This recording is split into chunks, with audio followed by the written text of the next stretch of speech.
queridos, as pesquisas, né, elas estão dando conta de uma série de coisas. Há um mal-estar na tal da polarização, né?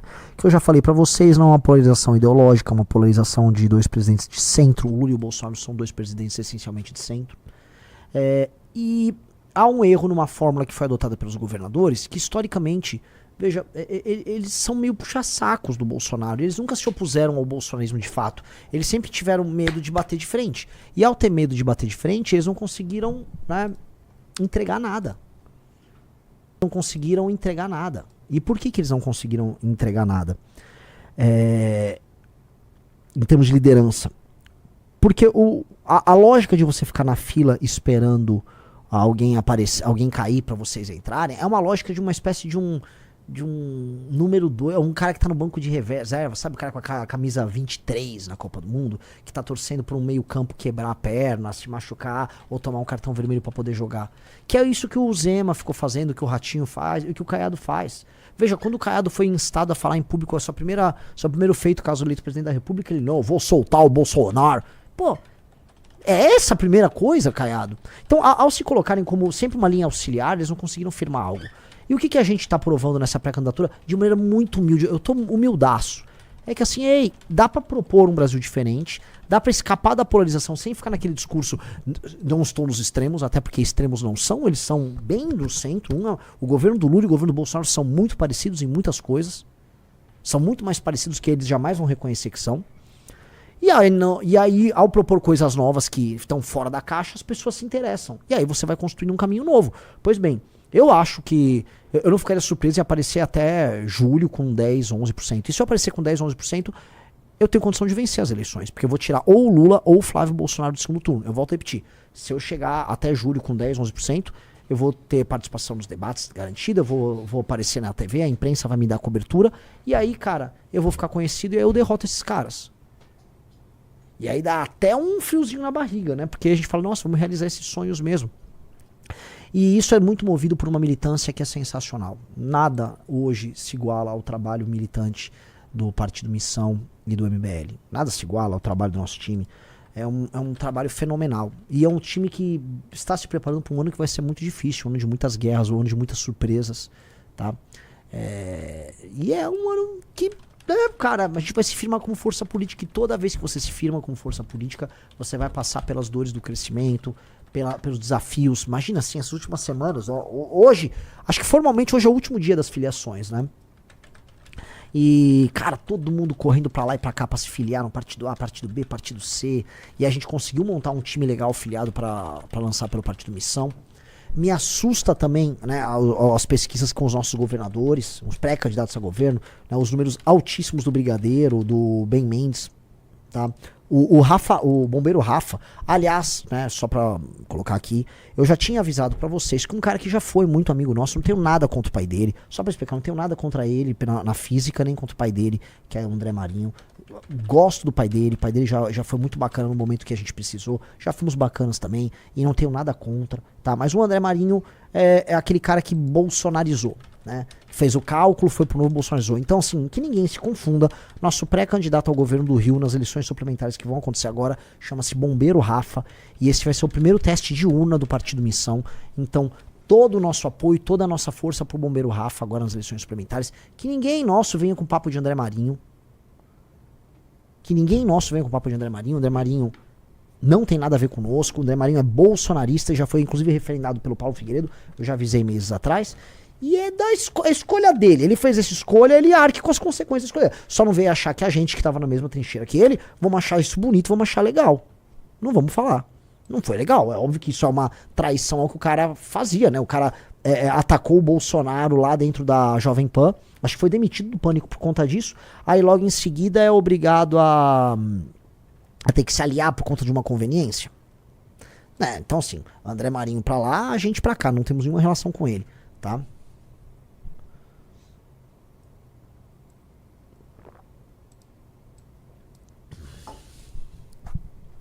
E estamos preparando as nossas pré-candidaturas ao governo, tá todo mundo subindo na pesquisa. França apareceu muito bem, França apareceu com 3.3 no Paraná. né? 3,3 para França, 5,7 para o Brigadeiro em Santa Catarina. Ben Mendes tem pesquisa que ele bate mais de 5% já em Minas Gerais. Rapaz. Aqui, ó, é o índice para segundo voto, né? Para vocês entenderem, quando você pergunta qual é o segundo voto que vocês têm. Cara, o Ben Mendes já tá tecnicamente empatado. Ele tá empatado com o Rodrigo Pacheco, que é do PSD, foi presidente do Senado. E como segundo voto, ele tá na frente do Matheus Simões e do Gabriel Azevedo. Gabriel Azevedo foi presidente da Câmara de Vereadores de Belo Horizonte, foi candidato a prefeito de Belo Horizonte.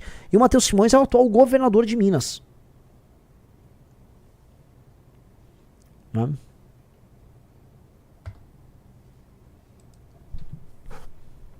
É bizarro, bizarro. Então, eu fico muito feliz porque foram várias escolhas de pessoas, de várias lideranças que se juntaram ao nosso grupo, tá? E aí, cara, o que vocês olham para cenário de Brasil? Há um derretimento claro, oriundo do governo Lula. O governo Lula não tá passando por um momento bom. O Lula voltou a fazer aparições públicas e o Sidônio tá participando dessas aparições públicas e não tá indo bem. Eu até gravei um vídeo, até foi bem o vídeo, passou de 500 mil de views. Né? É um vídeo em que eu tratava ali de uma ida dele num desses eventos em que uma mulher cobrou o emprego dele.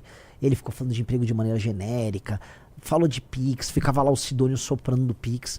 Tá uma situação ruim. E aí finalmente estão começando a falar em substituir o Lula.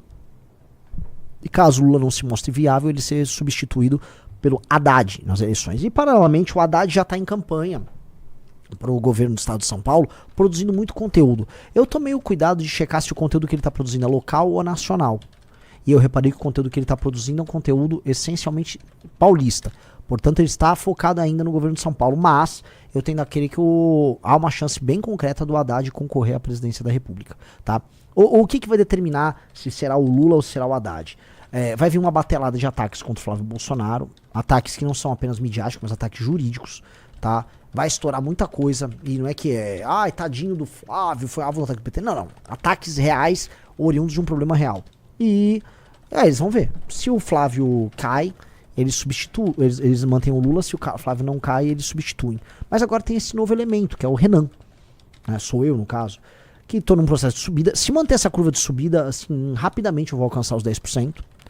E aí surgiram agora novas candidaturas. Então colocaram o Cabo Daciolo no pleito, né? Eu não sei se colocaram, ou se os partidos só querem colocar alguém na mesa para poder pleitear alguma coisa, ou se só querem lançar eles.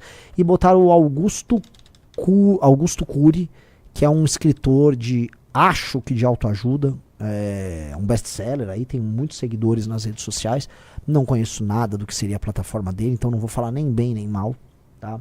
O Daciolo, mesma coisa. Foi um personagem folclórico na eleição de 2018.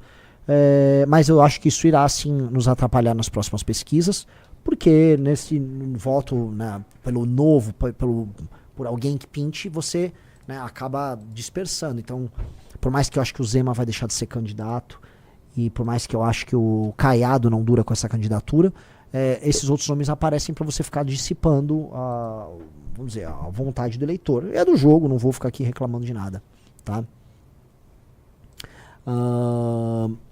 Prosseguindo. Então esse é o cenário que a gente tá construindo, tá? Um cenário que envolve novos players. É um cenário que vai envolver também a construção de plataformas alternativas ao bolsonarismo e ao lulismo. E nesse cenário de plataformas alternativas, a gente é de longe a que está mais bem desenvolvida, simplesmente porque a gente se propõe a fazer isso. Eu não sei se enfim, não dá pra falar que os partidos lá do Daciolo, etc, estão fazendo isso, mas dá pra falar que é o jogo como é que tá. Se você gostou do vídeo, não se esqueça de deixar o like e se inscrever no canal. Te vejo no próximo vídeo.